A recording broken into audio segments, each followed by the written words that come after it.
With the mastery skills now in Season of Strife, everyone is wondering which are the best mastery skills that you could potentially unlock in the game. And guess what? I've got you all covered with today's tier list. Yes, we're going to go through a custom-made tier list I've made because the normal one won't fit them on. And we're going to rank them in my opinion, what are the best ones that you could be using in the game, and give you some suggestions to what you could be running with them. So with all of that said, let's get into today's video.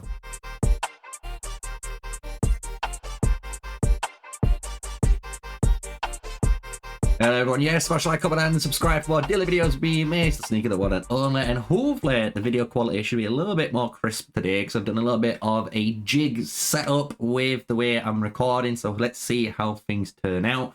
And what we're going to be doing more importantly is going through all, as you can see, all of these different mastery skills on Showcase, and on top of that, when I do talk about some of them, you will see the little pop-up will come up on screen so you know exactly what we're on about on certain topics, right? I'm not going to do it for all of them, but I am going to talk about a few of them, right?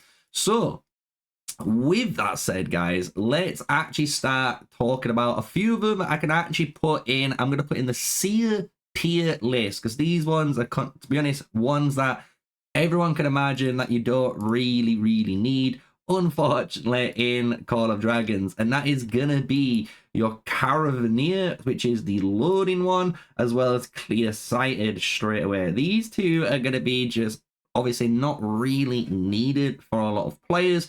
It's going to put them, honestly, at the very bottom ranking. You're just going to be using it to gather more load capacity on majority of cases, and people don't care realistically about that unless it's your alliance pit. So just remember, you could maybe use this on a certain hero for your alliance pit, right?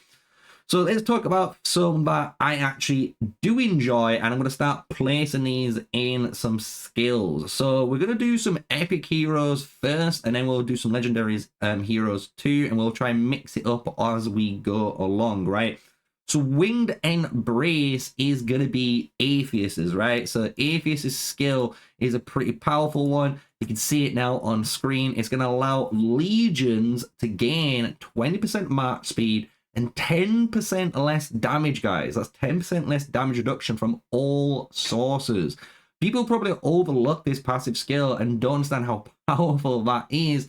If you're looking at heroes like Goresh, like Magrat, like Nico, that have got one of their skills that is just filled with a rally or Garrison skill that you don't need on the open field. So this is actually a pretty good skill that you can unlock in the game if you have access to it. So for me, I am going to actually put this actual skill in the S tier. I'm going to think it is actually a really powerful one that people are going to use quite often in the game. I don't think it's the most powerful ones in the game, so I think there's 3 that really do stand out, which is kind of insane compared to others, but this is definitely one of the better ones though that you could be picking.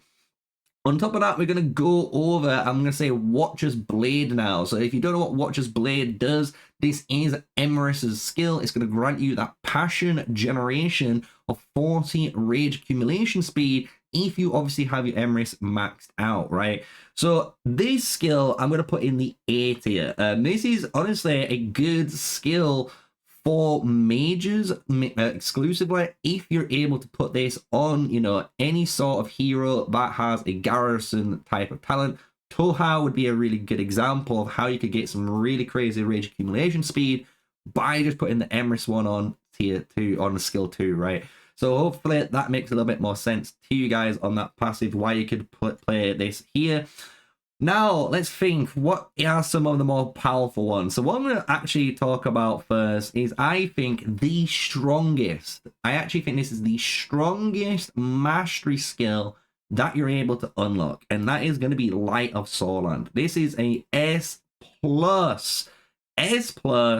in the whole damage meter and just how great this is, because when you read this skill for your rage accumulation speed here, you're going to be able to get passion and synergy. These are 2 key words that a lot of, heroes don't have. So So this is just a buff that you inherit. So this is similar to like a talent page buff that you could get, but this is granting you 30% hero skill damage and 30% rage accumulation speed, guys, when you're above 50% units, and this triggers for 3 seconds every 5 seconds, which is kind of bonkers if you ask me. Lilias are going to absolutely love this. Let's just say that. Lilias with this skill is going to be an absurd combo. I am going to make a combo video in the future, so if you want my, comments or tips and tricks on some of these mastery skills with heroes, I am going to do that in the future, so just wait for that video. But this is arguably the best one in my humble opinion in the game. You can put this on any sort of, even on infantry, to allow the infantry to get the damage taken reduction for the Garrison. His AoE technically gets more damage too, which isn't too bad. You can put this definitely on archers. They can do some crazy stuff with archers and cavalry too. You could put this on Tobin and just give him a ton of rage accumulation speed on top of the damage he already has, which is great. So I love this skill. This is arguably the best skill in my eyes. It's definitely S+, boys, when it comes to the mastery skills layout, right? So now let's go and think of some other skills which are going to be potentially okay. They're going to be maybe used as a final resort if you haven't got anything major unlocked. So one of them is going to be Fearsome Roar. Fearsome Roar is Bakar's actual skill that says whenever you get hit by an attack, you're going to reduce their attack by 25%, which is really cool for obviously infantry players. But the thing is, this has a massive cooldown and it's only onto the target legion, meaning it's only kind of one unit that gets this debuff on them. The thing is, with this, you could put it on archers. Archers, to be honest, with the medium range now in the game, because there's no more long range talent, you're going to be able to use Fearsome Roar in certain skills and basically punish people for attacking you and get a massive attack swing in your favor. So this could be something that might be actually pretty good, who knows, but it's definitely nowhere near as good as any of the other skills above it. That's why it's kind of in the B tier for me. Another B one is going to be like Dream Omen. This is kind of the same style. It's just like a utility buff that's going to allow you to remove debuffs from your class. Maybe if you don't, for some reason, are fortunate to lock any of the ones in A, S, or S+, maybe you're going to have to fall back on this one, or someone might figure out a really crazy combo with Dream Omen, and we are just underappreciating this skill, right? So far you can see we've got a nice spread on the tier list, which is what's really good about this so far. What we're going to do is actually put 2 more kind of skills I'm going to put in the C tier, but only for very, very specific reasons, and you should understand why. And it's going to be the Tempered Bark and the Dream of Peace.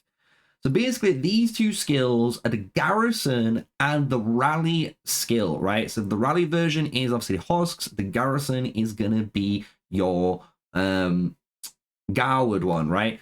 The thing is with this, it's only going to be tailored to the whales. So obviously we don't know at the moment how good this could be if you put the Dream of Peace on a certain commander and make it have double rally skills. It could be kind of crazy. Same with the Tempered Bark. However, what I believe is there's going to be just better skills that you could replace instead of this, which just gives you raw stats, which are just infinitely stronger for you, which will turn the tide of the battle. So I'm going to put these guys in the C tier. They're not really going to be that great. Maybe I'm proven wrong in the Season of Strife, but when it comes to power and making actual commanders stronger, I'm not really looking at these 2 really as big eye-openers, right? So one eye-opener we are going to talk about is Steel Sentinel, and this is going to be my other S+ in this whole ranking system, because the thing is, when you look at your Steel one from Madeline, it's arguably the best, guys. It's arguably the best infantry buff you can currently have out of all of the different mastery skills in the game. You're gaining 15% infantry HP, which is crazy good, and you're gaining 15% counter-attack damage. I can just imagine a Goresh with these additional 30% worth of stats instead of his Garrison skill, for example, is going to be a terror to go against on the open field. So this is why this is going to be the best infantry choice, or one of the best, or I think actually the best, is the best infantry choice you can be going in the whole season of Strife and the mastery skill meta, right? So this is going to be crazy when you have this on certain infantry heroes. We'll see what people will make up from it. So that's going into the S plus category now, right? So what we'll do is talk about what I'm going to call some stat ones, and the stat ones are actually not too bad either. So if we bring back up the mastery skill menu here, the ones I'm talking about is the green boats master, as well as, you guessed it, the welded shield. So these are actually two skills which are pretty good because they've got the mage version, and then you've got obviously the archer version. Both of them give you some stats. This is giving you 25% worth of stats, while this is giving you only 20. However, the 10% HP and 10% attack bonus is actually really, really good. It's just nice amount of stats to have, especially that HP. That's really lucrative and one of the best that you can get on your troops right now. So definitely could be looking at both of these. So when I'm looking at the rating scale, I'm actually going to be really generous, and I'm going to put both of these in the A tier, guys, because the thing is, they are good skills in the right terms. You can put both of these on stuff like Magrat, you can put it on your Nico, like I said, and you're going to have some really good results from doing so. Even maybe putting Greenboat's Master on a Craig, and you could replace the engineering skill, so you've got a Fear Craig fully kitted out for PvP now. Let's see how much damage and speed this boy has, right? So it's actually really good to see these. I actually have these really high up on my list. I just think there is better, as you can imagine, better skills when it comes to stats that you're able to put on your heroes. So going into one of them is going to be Provocation. Provocation is, for me, an S tier mastery skill that you're going to be able to put on numerous different heroes for your account, because again, this actual skill, when you look at it, is kind of nuts for all the right reasons. While in the field, Legion deals 20% more normal attack damage and takes 10% less hero skill damage. So the thing is, you can put this on variety of archers. Again, so Magrat would absolutely love this, so she's tankier and obviously dealing a little bit more normal attack damage. Syndron would love this. You could even potentially put this on Nico and maybe double up on the Provocation, because you can still use Kanara with it. So it's going to be interesting to see what we're able to do. But with this, on top of all of that, you can put this on any march, guys. Literally any march, because 10% hero skill damage taken reduction is actually a very powerful skill when all of the area of effect damage is mage damage, and that is all hero skill. So I actually think this is a really good one that you could put on numerous heroes and you'll be very happy. Even cavalry, I think, will be really happy putting this on just to take less damage, and when they're in the combat and they've dealt that burst damage, if they're going for the second skill cycle, they're going to be doing more damage per turn, which is so much better for them in the later trades. So I do like this skill a lot. It's an S tier for me. But one which I think is kind of crazy is the Grey Mars Ballista. I don't know if this is going to be an S plus or an S tier, mastery skill, because the thing is with this, when we look at it on the actual tier list menu now, Grey Mars Ballista could be easily in between, because 20% counter attack damage on any just even, person just does an insane amount of damage. But if you're able to put that on, the correct archer march and double up, or even give people a little of a heads up here, why not put Grey Mars Ballista on Hosk? Replace that rally skill, and now your Hosk and Kanara will be doing some absurd counter attack damage. So this one again is kind of insane just for the sheer amount of stats it's giving you 40% is no laughing matter, and putting it on any archer again is going to be happy. Getting 20% normal attack damage is really good for them each turn. And again, getting 20% counter attack damage from nowhere just means anyone targeting you, you're getting, again, positive trades from each turn. So it's a really good skill you could put on numerous archer heroes that I believe is in the game. So really good skill that you want on archer heroes here, guys. So you can see we're coming down. We've only got 6 remaining, and these 6 are going to be really interesting to put down because we've got a variety again of different stuff. So aerial formation, I'm going to put also in the A tier. This could potentially be in a B tier and be near the top of the B tier, but I'm going to keep it in the A tier because the thing is, it is a good amount of stats. That's the scary thing. It gives you 20% worth of stats, 10% attack, and 10% defense. However, it is tailored to flying legions only. So just remember that. If you are using a flying hero commander and you might find a skill that you don't like on them, you could put them with the fear, or depending on what your flying match is, and give them that 10% attack and 10% defense bonus. It's actually not too bad, and it allows the flying marchers, just like all the others so far, which is the mage and the archers, to have that nice, actually just random amount of stats that you can pick.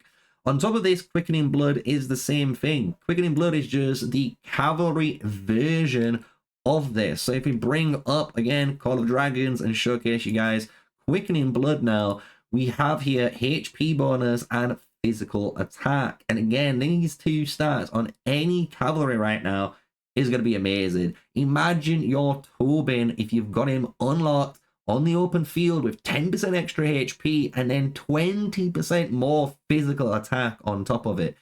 You're already tanky enough, and now you're tanky with a little bit of a punch in your kit. It's not too bad at all. You could replace Quickening Blood or again on maybe other heroes that might be in your cavalry lineup, like maybe your Alistair. Your Alistair does have a weighted skill, so you could do something there. So it is good for the cavalry users, right? So I just wanted to put that one out there for players to know this is the pretty good one for you, right? So we're not going to be biased at all in this tier list. We've got to be fair as we come when it comes to everything. Now we've got the final 4.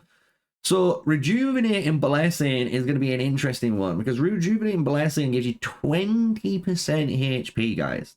20%. It is kind of crazy how much HP in this gives your march. Plus, they're gaining 7% extra legion capacity. And the thing is with this, it's honestly one of those buffs on any march. If you unlock it and you don't have anything else, it's actually really good because you're gaining so much HP on your troops, you're going to be tanking more.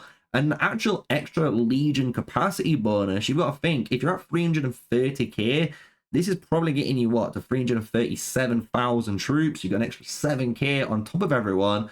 Then you might have any of your talent page that might increase that even further, right? So you can see how this does inherently get you more damage. It can get you more tankier. It's actually a pretty good skill. And a lot of people kind of frown upon this. But you know what? I'm going to be generous with my girl. And I'm actually going to put this as an S tier. It's actually one of the best flexible choices you can be putting in the entire game.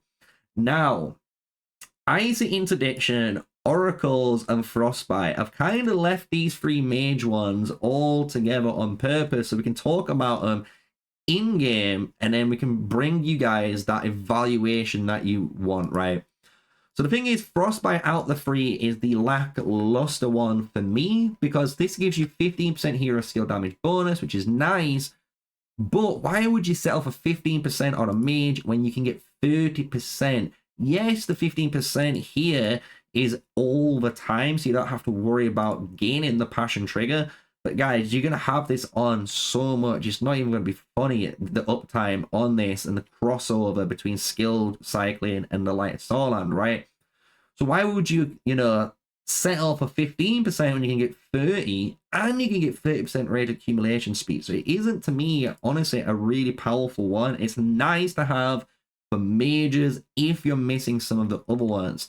including Icy Interdiction. This one, again, to me, is actually much better than Frostbite. Because the thing is, with Icy Interdiction, this is a debuff for mages. And again, if you have this, for example, on your Lilia can now reduce the defense of the target by 20% while in battle. That's allowing her damage to get even more higher, allowing her with that fear increase to just do an absurd amount of damage for free. And they're reducing your march speed, allowing you to potentially get a second cycle and spread even more Scorch off. So the thing is, Icy Interdiction is a really powerful one. You can put this on any mage hero. Toha is going to absolutely love this. You know, any of the mage heroes that you think you could replace one skill that feels a little bit lackluster, you could replace it with this, and you will be surprised on how powerful this is going to be for your heroes.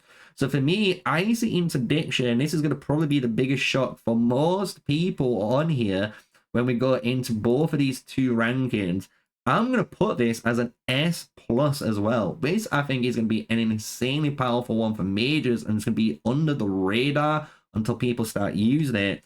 However, I'm going to put Frostbite in the A tier. I'm going to be honest. We're going to put him in the A tier. We're not going to be too happy with it, I know, but to be honest, it's okay. It's nowhere near as bad as the Fearsome Roar or Dream Omen or any of these bottom ones. So it's definitely in the A tier with everything else. And now we've got Oracle's Grace. Oh boy, Oracle's Grace. This mastery skill is kind of cracked. Because while you're in the field, guys, you just naturally get a 15% attack bonus and a 15% hero skill damage taken reduction. Oh boy. Oh boy. This, to me, and I'm going to be brutally honest again when it comes to this ranking, is an S tier, boys. This is kind of cracked. I'm almost willing to put it, actually, do you know what I am? I'm going to put it in the S+, because it is actually insane, the amount of damage reduction and the attack bonus you're able to put on any march, guys. That's what's so powerful about this. You can put it on your mages, you can put it on your archers, you can put it on cavalry, you can put it on any hero in the game, and it is definitely one of the best flexible choices that you can put. So this is going to be my first impressions, and honestly what I believe is going to be the best mastery skills in Season of Strife, unless any of them get nerfed or they get changed so far. At the moment, this is going to be the Season 1 Season of Strife pool, and in the future, if any of these changes, and obviously there's more skills get added or they get, you know, changed, swapped around, we will redo the list again and just redo the exact same format for that exact pool. So I hope you guys have enjoyed it. This has been me, MrSneakyy. I hope you guys have enjoyed the brand new quality. Hopefully the camera looks nice. I've got two cameras, boom, boom. Oh, I said two cameras, two lightings, boom, boom. With the nice camera, obviously the microphone in a better position. So hopefully this has been a pleasure for you guys to watch. So with everything said, smash like, comment, and subscribe. And until the next one, stay safe, stay sneaky. Peace out.